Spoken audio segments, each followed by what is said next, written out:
Stop looking at her. My heart's going. Okay, so mediocre. The definition of mediocre is barely adequate. This word has haunted my life. It has plagued my life, and it even made a room for itself in my life. It was in my grades. It may sound like I want to cry, but I don't. It's just the nerves. It's in my grades, in my relationship with people, and even my relationship with God. I recently graduated high school.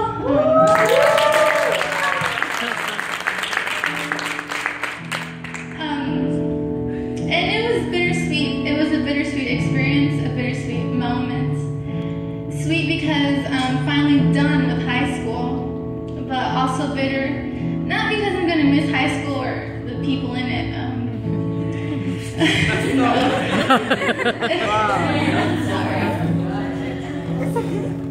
It was bitter because the word mediocre was hanging around my neck in the form of a medallion thing. I wasn't decorated in colorful tassels or a top percentage in my class.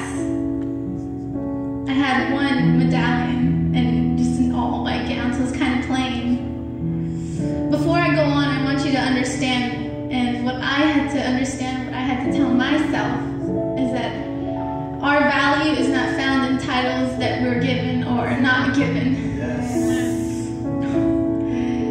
But what the tassels and percentages did show me were students who didn't settle, who didn't let the label mediocre consume them like I did. Instead of giving my best, I gave just enough. Not only in my school, but my entire life, 19 years of life. It might not seem long, but it's pretty long to me. I don't even know what the best of me looks like yet. Romans 12:1 says, "Therefore, I urge you, brothers, in view of God's mercy, to offer your bodies as living sacrifices, holy and pleasing to God. This is your spiritual act of worship." I read this verse and my brain went wild. Not with answers and solutions, but with more questions.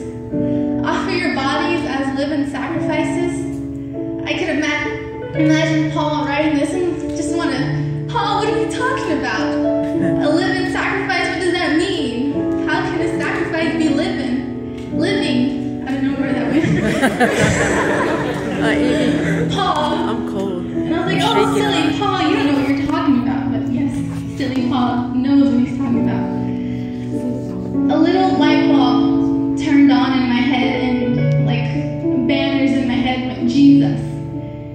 And I was like, okay, what does that mean? Jesus died. And then another light bulb, and it said, and another banner in my head, he also lived. Ding, ding, ding, fireworks. And if you put my head under an MRI scan or PET scan or whatever scan that scans the brain, it would show light bulbs and fireworks everywhere. Jesus lived. And in order for him to be the perfect sacrifice, he had to be a living sacrifice. And how was he a living sacrifice? By living intentionally. He intentionally resisted temptations with the intent to cover us with his blood when we give in to them. So Jesus lived intentionally. He didn't go through a rebellious stage because his purpose on earth was to live as the perfect example for us and to die intentionally for us. Jesus lived intentionally. Because of his sacrifices, we don't have to slaughter lambs and sprinkle its blood on an altar. Thank God, I'm a vegetarian. I wouldn't want to do that.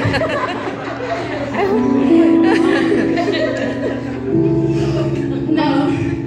Now we give ourselves. And we hear this all the time, surrender yourself to God, give all yourself to him, and quote the song by Hillsong, with everything. But how?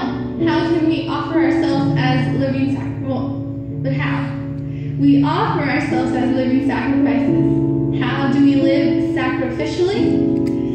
By living intentionally. to my cousin, and she said, death is inevitable. Your brain is going to deteriorate, as is everything else in your body. So why waste your valuable time and energy on things that don't add value to your life or to others? I couldn't answer this question if someone were to ask me it, or I asked it myself. Why did I waste so much time on things that didn't add value or anything to my life? I don't know. So I couldn't expect you all to know. But what I can tell you, and it's what I've been telling myself, is to live intentionally. Not perfectly. We're not called to be perfect, but live intentionally. A life of intention is giving your best to God, your best praise and worship and service to Him. But also a life of intention is giving your time and energy to whatever adds value to your life and the lives of others.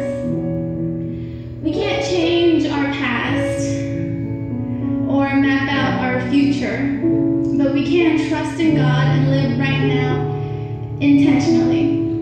The quote I want to share with you is very popular, and you may have heard it in a motivational video on YouTube or in the movie Coach Carter.